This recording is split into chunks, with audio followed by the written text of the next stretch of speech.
Buongiorno, prima edizione del nostro giornale, subito i titoli delle notizie principali di oggi.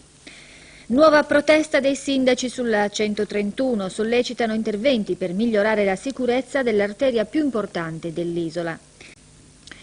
I sardi chiedono di potersi spostare in condizioni di assoluta sicurezza. Per riaffermare questo diritto si è svolta stamane una manifestazione organizzata da 140 sindaci e dai presidenti delle 4 province sulla statale 131, ma anche sulle principali strade isolane. Vediamo.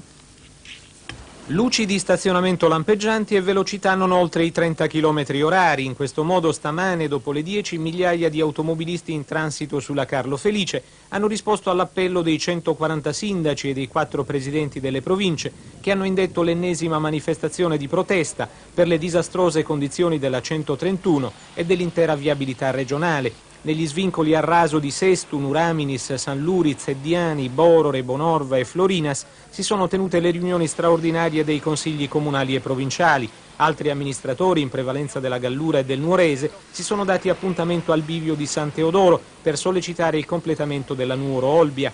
Il comitato dei sindaci della 131 ha rilanciato la mobilitazione rivendicando una ripresa degli investimenti. Questa deve essere la volta buona. Si deve capire che siamo tutti, la gente, gli automobilisti, tutti a chiedere con forza che il problema di questa strada maledetta venga risolta.